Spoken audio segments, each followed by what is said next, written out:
இனிய தமிழ் மக்களே, கிராமத்து தெருக்களே பள்ளிக்கூடங்களாய் பாடம் படித்து வந்த இந்த பாரதி ராஜா படித்த விஷயங்களை உங்களோடு பகிர்ந்து கொள்ள வருகிறேன்.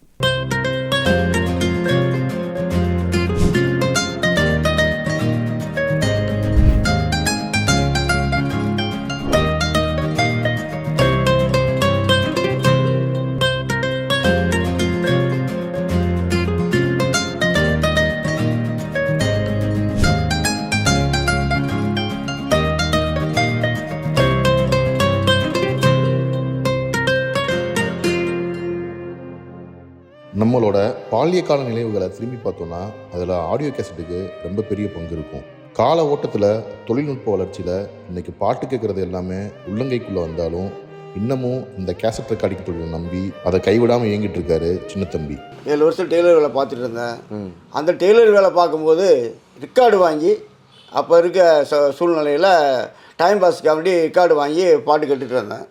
அப்புறம் ஜெனரேஷன் மாறும்போது கேசட் பதிவு, ஃபிலிம் கேசட் பதிவுக்கு வந்தேன். அதுலேருந்து தொடர்ந்து இப்போ 41 வருஷமாக இருக்கேன். 41 வருஷமாக எனக்கு மைக் செட்காரங்க, வீட்டுக்கு பாட்டு கேட்குறவங்க, காரில் பாட்டு கேட்குறவங்க அனைத்தும் எனக்கு உதவி செஞ்சு என்னோடய பாடல்களை விரும்பி கேட்டுக்கொண்டு இருக்கார்கள். அதே சமயத்தில் ஒரு பாடல் நான் சொன்னேன்னா அதே மாதிரி 16 பாட்டு என்னால் பதிஞ்சு தர முடியும், ஒரே மாதிரி ஒரே குவாலிட்டியில். அதே மாதிரி உங்களுக்கு 1960 90 வரையில் 80% நான் பாட்டு வச்சுருக்கேன். 80% பாட்டில் ஒரு படத்துக்கு எத்தனை பாட்டு, என்ன பாட்டு செய்து, யார் பாட்டு செய்து ஓரளவுக்கு சொல்லுவேன். அந்த அளவுக்கு எனக்கு மனதில் நல்ல ஞாபக சக்தி இருக்குது. இதே மாதிரி நான் நிறைய ஒரு 10-20 மாவட்டம் அலைஞ்சு இந்த பொருளெல்லாம் சேர்த்து வச்சுருக்கேன். எனக்கு பிறகு ஜெனரேஷனில் என்னோடய பையன் சித்தேந்திரன்னு ஒரு பையன் இருக்கான், பெரிய பையன். அவன் ஒரு அனிமேஷன் படித்தான். அவன் இதில் அவனை உள்ளே இறக்கி விடலாம்னு பார்த்துட்ருக்கேன்.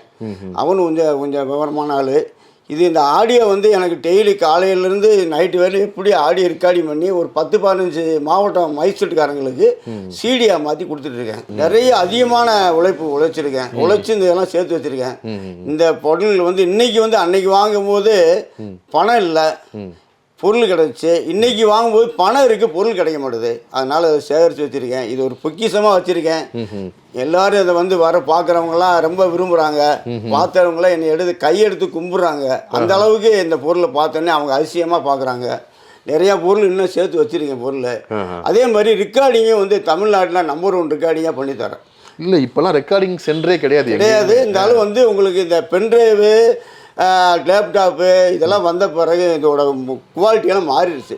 அந்த குவாலிட்டி மாறாமல் இந்த இசைத்தட்டிலேருந்து நல்லா பதிஞ்சு கொடுத்துக்கிட்டேன் நான். எனக்கோட பதிவு யாரும் சொல்லுவாங்க, தம்பி மியூசிக்கல்னால் அவரோட பதிவு நல்லாயிருக்கும், அவரோட கலெக்ஷன் நல்லாயிருக்கும், ஃபஸ்ட்டு என்ன பாட்டு போடுறாரோ அதே மாதிரி அந்த 20 பாட்டுமே அதே மாதிரி பதிஞ்சு தருவார், அந்த மாதிரி சொல்லுவாங்க. எனக்கு இப்போ பூசைக்கேற்ற பூ இது, பூத்தது பூந்தோப்பு, பூத்து பூத்து குலுங்குதடி பூ, அப்படியே அதே வரிசையில் வந்துடும். பூவிலே வந்துடும்.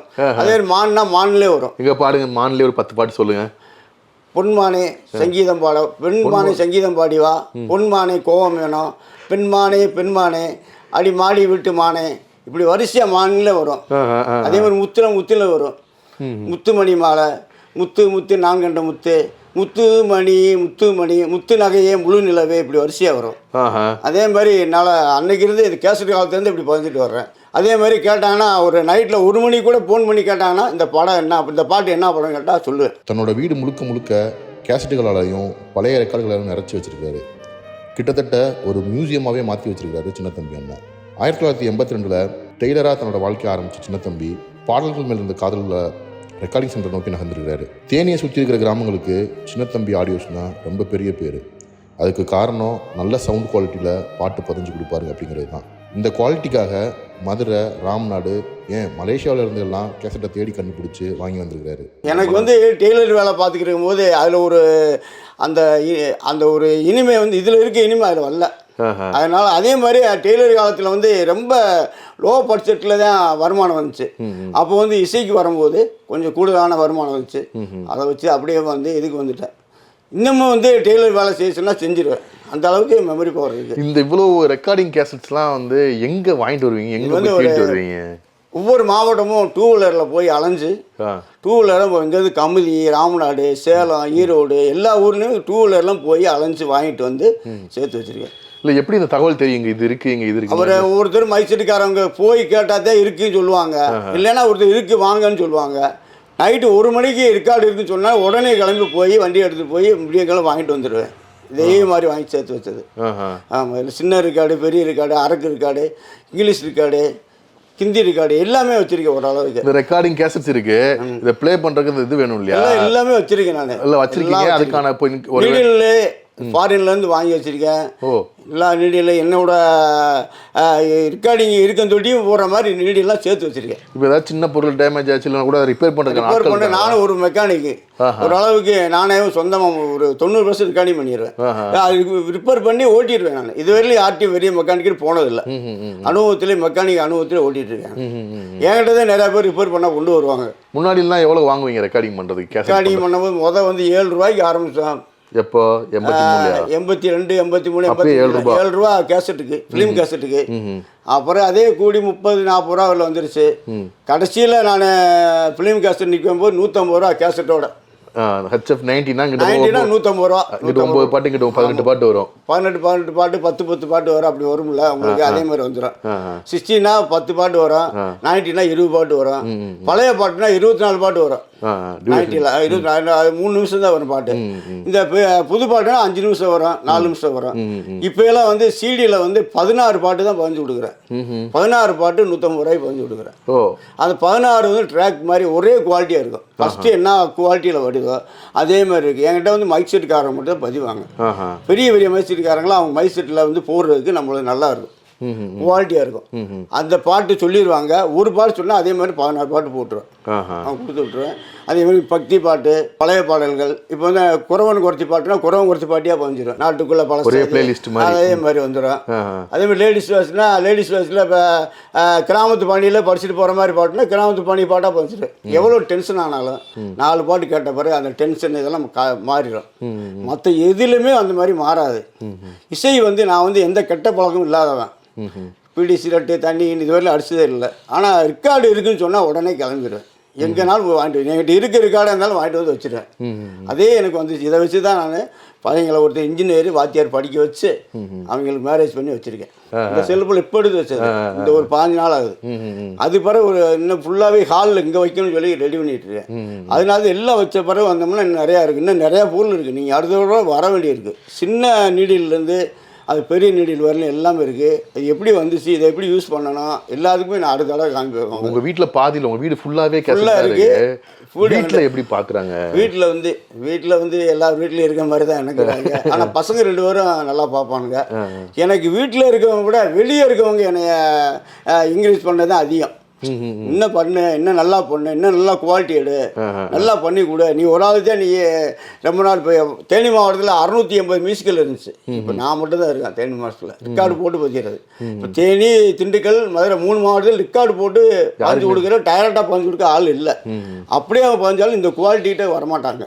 அது மாதிரி பண்ணிட்டு இருக்கேன் நான்.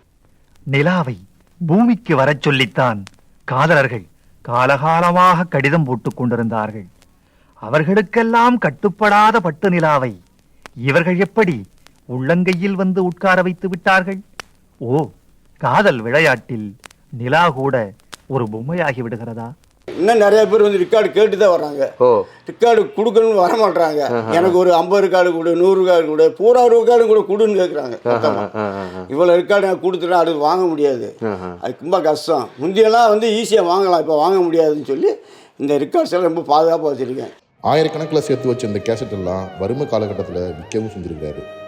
இதையும் தாண்டி அரக்கு record, magnet record, paper record, gramophone, ரேடியோகிராம்னு விதவிதமாக சேகரித்து வச்சுருக்காரு. ஃபஸ்ட்டு வந்து ஆரம்பத்தில் இருக்க அந்த ஃபிலிம் கேசட் மாறின சமயத்தில், கொடை எப்பவும் வந்த சமயத்தில், சன் டிவி வந்த சமயத்துலலாம் கொஞ்சம் இந்த தொழில் கொஞ்சம் சுமார் ஆயிடுச்சு. அப்போ பண்ணும்போது என்ன இதை வச்சு என்ன செய்ய போகிறா, வேறு தொழில் செய்வோம், பலவருக்கு டெய்லர் வேலைக்கு போகிறோம்னு சொல்லி அதை விற்றுருக்கேன். 3 தடவை 4 தடவை விற்றுருக்கேன். விற்ற பிறகு நீ இந்த மாதிரிலாம் இன்னும் நீ தாப்பா செய்ய முடியும், நீ வாங்குப்பான்னு சொல்லி என்னை எல்லா பேரும் என்கரேஜ் பண்ணி நீ பஞ்ச மாதிரி இல்லைப்பான்னு சொல்லி எல்லா மைசெட்டுக்காரர் ஒரு 1000 மைசெட்டுக்கார் இருக்காங்க என்கிட்ட பதிகிறவங்க. அவங்க பூரா பலவடிக்கு என்னை பதிய வச்சுட்டாங்க. ஆனால் ரொம்ப கஷ்டப்பட்டேன். ஆனால் யாருக்கு ஹெல்ப் இல்லாமல் நானாக உழைச்சி நானாக வாங்கி சேர்த்து வச்சுருக்கேன். நீங்கள் சேர்த்து வச்சிருக்க மிகப்பெரிய சொத்து. ஆமாம், அது நீங்கள் சொல்கிறீங்க சொத்துன்னு. மற்றவங்கெல்லாம் இது என்ன செய்ய போகிறோம், உங்கள் காலத்து பேர் என்ன செய்ய போகிற, என்ன சொல்ல, எனக்கு வந்து இது எனக்கு காலத்து பேர் பேத்தியெல்லாம் வீட்டில் வந்து வேடிக்கை பார்க்கட்டும், அது அதிசயமாக பார்த்து வச்சுக்கிறட்டும், பேரன் பேத்தியை பார்க்கட்டும்னு வச்சுருக்கேன். எங்கள் வீட்டுக்காரமாவே இதெல்லாம் அடுத்து இதெல்லாம் இளையராஜா கங்கைமரன் வச்சுருப்பாங்களான்னு தெரியாது. நீங்கள் அவங்க ஆமாம், இளையராஜா கங்கைமரன்களும் அவங்களும் கூட இந்த வந்து தமிழ்நாட்டில் வந்து தமிழ் பாட்டை வந்து யாருமே கலெக்ஷன் பண்ணி வைக்கல. சினிஃபீல்டில் இருக்கவங்களே யாரும் வைக்கல. அதை கொண்டு போய் சிங்கப்பூர் மலேசியாவில் இருக்கவங்க நல்லா பண்ணியிருக்காங்க. லண்டன் மியூசியத்தில் இருக்குது, செக்கோசியில் இருக்குது, யூஎஸ்ஏல இருக்க வச்சுருக்காங்க. இதெல்லாம் பூரா அங்கே இப்போ தமிழ் பாட்டு இங்கே இல்லைன்னா அங்கே வாங்கிடலாம், அந்த மாதிரி வச்சுருக்காங்க. இந்த மாதிரி வெளிநாட்டில் தான் பாட்டு வாங்கியிருக்கீங்க? நான் வாங்கியிருக்கேன், ரெக்கார்டு வாங்கியிருக்கேன். என்ன படம்? மலேசியா ரெக்கார்டு, மலேசியா பழைய பாடல்கள் வாங்கியிருக்கேன். அது இந்த அங்கேருந்து மலேசியான்னு மேட் இன் மலேசியா போட்டு வரும். அது எப்படி கண்டுபிடிக்கிறீங்க? அங்கே மலேசியாவில் இருக்கவங்க யாராவது கான்டாக்ட் பண்ணாங்கன்னா அங்கேருந்து யாராச்சும் ஃப்ளைட்டில் வரவங்கிட்ட ஒரு 5 ரெக்கார்டு 10 ரெக்கார்டு கொடுத்துருவாங்க. நிறையா கொண்டு வர முடியாது. அது இந்த தமிழ் பாட்டை அவங்க காப்பி பண்ணி வச்சுருக்காங்க. இந்த நான் அரக்கு ரெக்கார்டு போடுறாங்களா, அதை பூரா பிளாஸ்டிக் ரெக்கார்டில் மாற்றி வச்சுருக்காங்க. அப்பயே மாற்றி வச்சுருக்காங்க. அதை தான் திருப்பி அங்கே வந்து குடிசை தொழிலாக வச்சுருக்காங்க. நம்ம பிலிம் தொழில் போட்டோம்ல, பிலிம் கசட்டு, அந்த பூராமே ரெக்கார்டை வந்து குடிசை தொழிலாக போட்டிருக்காங்க. வீட்டுக்கு ரெக்கார்டு தயார் பண்ணி விற்றுருக்காங்க மலேசியாவில். Malaysia, Singapore. அதே மாதிரி வீடியோவும் அதே மாதிரி சன் டிவி இவங்க இதில் போடுற வீடியோ விட தனியாக கம்பெனிக்காரன் போட்ட வீடியோ இருக்குது. ஒரு 6000 படம் இருக்குது. வீடியோ கேசட் வச்சுருக்கேன், படம் வச்சுருக்கேன். அது நல்லா இருக்குது. விசிடி, டிவிடி, புளுரே வெளில வச்சுருக்கேன். வெளில வச்சுருக்கேன். எனக்கு வந்து ஓரளவுக்கு எனக்குன்னு தெரிஞ்ச ஐட்டம்னா வாங்கி சேர்த்து வச்சுருவேன். யாராச்சும் இப்போ நீங்கள் வச்சுருக்கீங்களா, என்கிட்ட இருக்குனால அதே இது வாங்கி வச்சுருக்கேன். இது வேணாம்ப்பா கீழே போட போகிறேன் அப்படின்னு என்கிட்ட நான் ஃபிலிம் கேசட் பாஞ்சவங்களே நிறையா பேர் என்கிட்ட 100-200 கேசட் கொண்டு என்கிட்ட கொடுத்துட்டாங்க. இது கீழே போட மனசு இல்லை, நீயாச்சும் பத்திரமா வை அப்படின்னு சொல்லி நிறையா கொடுத்துருக்காங்க. ஃபிலிம் கேசட்லாம் அவ்வளோ அவங்களுக்குமே தெரியும், நீ தான் பத்திரமா அப்பா கொடுப்பேன்னு. நிறையா பேர் வந்து ஹெல்ப் பண்ணாங்க. ஹெல்ப் பண்ணலாம் 4-5 பேர்லாம் இறந்துட்டாங்க, வயசானவங்க. அவங்களாம் வந்து என்னோட இதை பார்த்துட்டு, சேமிப்பு பார்த்துட்டு வாப்பான்னு சொல்லி நிறையா விருந்தினர் ஒருத்தர் இருந்தார். அவர் இறந்துட்டார். அவர் கோயம்புத்தூர் ஒருத்தர் இருந்தார், அவர் இறந்துட்டார். இவங்கெல்லாம் எனக்கு கொஞ்சம் ஹெல்ப் பண்ணாங்க. இந்த பாட்டு தான் இந்த 40 வருஷ உழைப்புல சின்ன தம்பி என்ன சேர்த்து வச்சிருக்கிற மிகப்பெரிய சொத்து.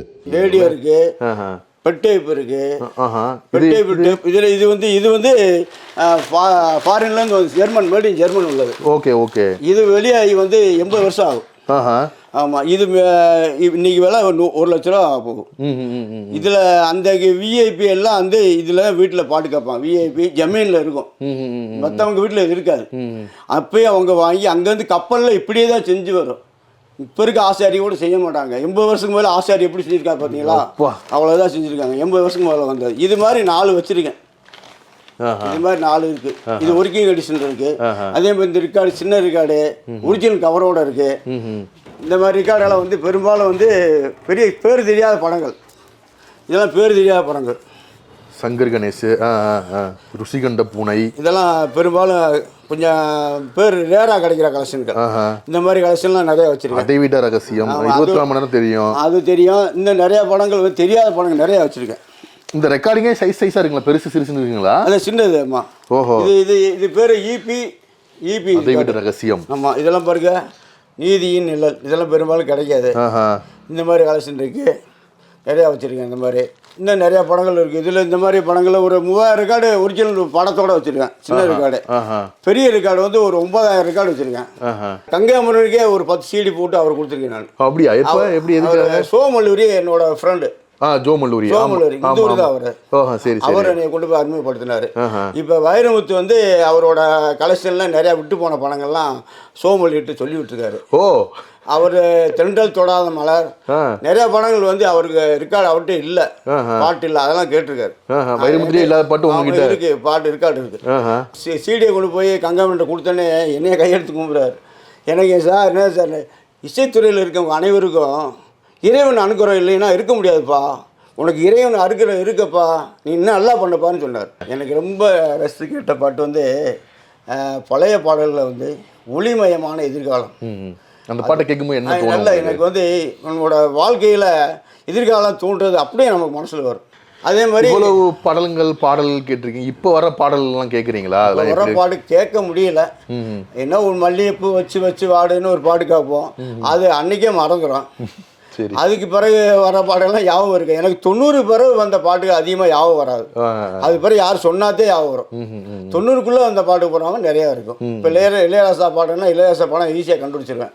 சங்கர் கணேசன் கண்டுபிடிச்சிருவேன். வி குமார், விஜயபாஸ்கர், கேவி மகாதேவன், நிறைய பேர் அடித்த மியூசிக்கில் ஓரளவுக்கு அந்த பாட்டை படிச்சோன்னே கண்டுபிடிச்சிருவேன். உங்களுக்கு இதெல்லாம் தெரியுமா? இப்போ ஒரு பாட்டு கேட்குறீங்க, இளையராஜா பாட்டோ இல்லை தேவா பாட்டோ கேட்குறீங்க, அப்போ அவங்க அதே மெட்டிலேயே வேற ஒரு பாட்டு போட்டுப்பாங்க, பழைய பாட போட்டுப்பாங்க. அப்படிலாம் உங்களுக்கு தோணிக்குமா இந்த பாட்டை? எனக்கு இளையராசா பாடல்களை விட பழைய எம்எஸ் வில்சன் போட்டதுலேயும் எம்ஜிஆருக்கு சிவாசிக்கு போட்ட பாட்டு இருக்கும். எப்படி ஏதாச்சும் ஆகாய பந்தலிலே பாட்டு சிவாசிக்கு பாட்டு போட்டுப்பாரு. எம்ஜிஆருக்கு தமிழில் அது ஒரு இனிய கதைன்னு ஒரு பாட்டு போட்டு சங்கை முழங்கில் போட்டுக்காரு. 2 பேரும் மியூசிக் ஒரே மாதிரி ஒரே மெட்டில் போட்டுப்பாங்க. அது மியூசிக்கை கேட்டால் தான் தெரியும், பாட்டு தான் வேற மாதிரி இருக்கும். நிறையா இருக்குது, விஷயம்லாம் இருக்குது. அதே மாதிரி சினிமா படத்தில் சில வரிகள் வரும், பிக்காலில் வராது. பிக்காலில் வரி வரும், படத்தில் வராது. அப்படி வந்து கூத்தாடும் கொண்டையிலே கொஞ்சுதடி மல்லிகைப்பூன்னு ஒரு பழைய படம், இரவும் பகலும் முதல்ல ஸ்ரீசங்கர் நடித்த படம். அந்த படத்தில் கூத்தாடும் கொண்டையில் வர்ற பாட்டில் வந்து ரிக்காலில் வந்து தாவணி போட்ட நாள் முதலான்னு ஒரு வரி வரும், படத்தில் வராது. அதே மாதிரி இதில் வசந்த மாளிகையில் எல்லா பாட்டுக்கும் மியூசிக்கு மாறும். படத்தில் எல்லா பாட்டுக்கும் வரி கூட வரும். அந்த மயக்க மன்ன பாட்டுலாம் பாடி வரும் மன்ன நீரோடை பாத பூசை செய்து வர ஒரு வரி வரும், படத்தில் ரிக்காலில் வராது. அதே மாதிரி 2 மன வீட்டில் சிறிய காயம் பெரிய துன்பம்னு ஒரு வரி வரும், அது படத்தில் வரும், ரிக்காலில் வராது. அதே மாதிரி இது மாலை நேரத்து மயக்கம்னு தரிசனம் படத்தில் அதே மாதிரி ஒரு பாட்டு வரும். அந்த பாட்டில் வந்து படத்தில் எக்ஸ்ட்ரா வரும், ரிக்காலில் கம்மியாக வரும். ஓட்டை வீடு 9 வாசல் அந்த வரியில் வர ரிக்காலில் வராது. இப்போ நிறையா பாடல்களில் வந்து நிறையா விஷயங்கள் இருக்குது, எல்லாம் மறைச்சிருப்பாங்க. அதெல்லாம் வந்து திடீரில் என்ன சொல்லுவாங்க, ஒரே பாட்டு மனுஷனை சாப்பிட்றாண்டா அருமை தம்பின்னு ஒரு பாட்டு, மனுஷனை சாப்பிட்றாண்டா தம்பி பிள்ளைன்னு ஒரு பாட்டு. 2 பாட்டு. படத்துக்கு ஒரு பாட்டு, ரிக்கார்டுக்கு ஒரு பாட்டு. இந்த இது வந்து இப்போ வந்து இது அதிசயம் இல்லை உங்களுக்கு, இப்போ வரவங்களுக்கு. அது மாதிரி இந்த ரெக்கார்டு வந்து 78 RPM ஓடும், இந்த ரெக்கார்டு வந்து 33 RPM ஓடும். 33 RPM பிளாஸ்டிக் ரெக்கார்டு இது, அது அரக்கு ரெக்கார்டு. பரிவாரங்களோடு பாடவர்கள் இந்த ரெக்கார்டு சிவாஜி என்னும் பக்கத்துக்கு 3 பாட்டு இருக்கும், ஒரு ஜீவ சிற்பத்தை செதுக்கி அந்த பக்கத்துக்கு 3 பாட்டு இருக்கும். அதில் வந்து ஒரு பாட்டு தெரிந்த நாளிலிருந்து இப்போ திடீர்னு ஒரு புது பாட்டு ஒன்று ரிலீஸ் ஆகுது, எம்ஜிஆர் படத்தில் ஒன்று, சிவாஜி படத்தில் ஒன்று வருது. எம்ஜிஆர் ரசிகரோ இல்லை சிவாஜி ரசிகரோ உங்ககிட்ட வந்து அழுத்துவாங்களா, எனக்கு பண்ணி கொடுமோ இல்லை உனக்கு பண்ணி, அந்த மாதிரி? அதெல்லாம் வந்து ஃபிலிம் கேசட்டில் பண்ணியிருக்கேன் நிறையா. சிடிக்கு வந்த பிறகு அஜித், இவங்க கமல், ரஜினி இந்த மாதிரி வந்துடுவாங்க. கமலுக்கு ஒரு பாட்டு போட்டி பாட்டு, ரஜினிக்கு ஒரு பாட்டு போட சொல்லுவாங்க. இல்லை அந்த காலத்தில் இப்போ இருக்க மாதிரி அந்த காலத்தில் அந்த பிரச்சனை இல்லை. அந்த காலத்தில் அதிகமாக அப்போ தான் இசைக்கு அதிகமான மதிப்பு, சண்டை வரும். ஆமாம், ஃபிலிம் கேசட்டில் வரையும்போது ஒரு வாரம் 10 நாளைக்கு 1 மாதத்துக்குலாம் டைம் சொல்லுவோம். இப்பெல்லாம் சீக்கிரம் 2 நாளில் போட்டு தள்ளிடும்ல. அப்பெல்லாம் அப்படி கிடையாது. ஒரு கேஸ்ட் 90 பதினா 1 வாரம் 10 நாள் 1 மாதம் கூட டைம் கொடுத்துப்போம், அவன் கேட்குற பாட்டுக்காக வேண்டி. இப்போ புதுசாக ஒரு படம் ரிலீஸ் ஆகுது, ஒளி விளக்கோ இல்லை சாந்தி நிலையமோ எதாவது ரிலீஸ் ஆகுது அப்படின்னு வச்சுங்களேன். அப்போ வந்து ரெக்கார்ட் பண்ணாங்கன்னா எவ்வளோ நாளாக பதிச்சு கொடுப்பீங்க? அப்போலாம் அந்த ரிலீஸ் கஸ்டமர் நிறையா இருந்தாங்கன்னா 5 நாள் ஆகும், 1 மாதம் ஆகும். கஸ்டமர் கம்மியாக இருந்தால் உடனே பதிஞ்சு கொடுத்துருவோம். இல்லை ஒத்த பாட்டு மட்டும் வேணால் உடனே போட்டு கொடுத்துருவோம். அப்போ ஒரு பாடல் 15 நாளுக்கே 10 நாள் 15 நாள் ஆகும். ஆமாம். அதே மாதிரி நானும் பாட்டு இல்லாமல் பார்த்தீங்கன்னா ஈரோடு பவானி எல்லாம் போய் 2 பாட்டுக்கு வேண்டியெல்லாம் 2 நாள் அலைஞ்சு பாஞ்சிட்டு வந்திருக்கேன் அந்த காலத்தில். இப்போ ரெக்கார்டிங் சென்ற ஆட்கள் இல்லை. நீங்கள் அதெல்லாம் எப்படி பார்க்குறீங்க? நீங்கள் நான் வந்து ரெக்கார்டிங் என்னோட கஸ்டமர் மட்டும் இருக்காங்க, ஒரு 80% இருக்காங்க. அவங்க மாறி மாறி பாட்டு பண்ணிகிட்டே இருக்காங்க. புது பாட்டுமே அந்த பென்ட்ரைவு இது லேப்டாப்பு போடாமல் செல்லில் போடாமல் இருக்க பெரிய வயசானவங்க மைசூர் வச்சுருக்காங்களே, அவங்க ஒரு 50% இருக்காங்க. அவங்க பூராமே சிடியில் தான் புது பாட்டு பதிஞ்சு போகிறாங்க. ஏன்னா புது பாட்டு நிறையா கேட்குறாங்கப்பா பசங்க, அதனால் நீ சிடியை தான் பதிஞ்சு விடுன்னு சொல்லி திண்டுக்கல் ஏரியா, கமுதி ஏரியா, ராமநாடு ஏரியாவில் இருக்காங்க. இந்த தேனி மாவட்டத்தில் வந்து எல்லோரும் பென்ட்ரைவில் செல்லில் போட்டுருவாங்க பாட்டு. ஆனால் அங்கே வந்து அவங்க சிடி மட்டும் தான் போடுவாங்க. அவங்களோட மைக் செட்டில் சிடி மட்டும் போட்டால் தான் நல்லா படிக்கும். மைக் செட்டாக பார்ப்பாங்க அந்த அளவுக்கு. அதே மாதிரி கேத வீட்டுக்கு பாட்டு கேட்டாங்கன்னா அந்த கேத ஃபஸ்ட்டு ஆரம்பத்தில் வீடு வரை உறவு, வீதி வரை மனைவி ஃபஸ்ட்டு ஆரம்பித்து போடுவாங்க. அதில் ஒரு 20 CD எல்லாம் போடுவாங்க. அதில் லேடிஸ் மாதிரி பாட்டு, செத்தாங்கன்னா சென்ஸுக்கு மாதிரி பாட்டு போட்டுப்போம். இன்னமும் பதிஞ்சு கொடுத்து நிறைய பதிகிறாங்களா? 80% பதிகிறாங்க. இன்னும் குறையும். இனி வந்து நெட்டில் உங்களுக்கு ஏதாச்சும் ஒரு வருத்தம் இருந்திருக்கா இந்த இந்த எனக்கு இருந்துச்சு வருத்தம். என்ன வருத்தம்? இதை வச்சு என்ன பொழப்பு ஓட்டி என்ன செய்ய போகிறோம், இப்படி பிள்ளையெல்லாம் படிக்க வைக்க போகிறோம்னு ஒரு கஷ்டமாக இருந்துச்சு. ஒரு 15 வருஷத்துக்கு பிறகு அந்த இது மாறி எனக்கு கொஞ்சம் இறைவனோட அனுக்கிரகத்தால் இதை வச்சு செஞ்சு இதை வச்சு பிள்ளைகளை படிக்க வச்சு முன்னேற்றிட்டேன். ஆமாம், எனக்கு வேறு யாரும் ஹெல்ப் பண்ணலை. என்னால் முடிஞ்ச அளவுக்கு முன்னேறி வந்துட்டேன். இனி இப்போ வந்து எனக்கு இந்த பொருளை பார்த்துக்கிட்டே காலையிலேருந்து கரண்ட் இல்லாட்டி கூட ஒரு பொருளாக திருப்பி பார்த்துக்கிட்டே உட்காந்துருப்பேன். எனக்கு அந்த அளவுக்கு இதில் இன்ட்ரெஸ்ட் இருக்குது. டைம் ஒரே தெரியாது. காலையில் 6 மணிக்கு எடுத்து ரெக்கார்டை பாருன்னா நான் சாப்பிட்ற டைம் வர எல்லாத்தையும் பார்த்து வரிசையை வச்சுட்டே இருப்பேன். ஆமாம், இந்த பாட்டு அந்த பாட்டு நல்லாயிருக்கும், இந்த கூட சேர்த்தா இந்த பாட்டு நல்லாயிருக்கும் அப்படின்னு ஒரு இதே போய்ட்டுருவேன்.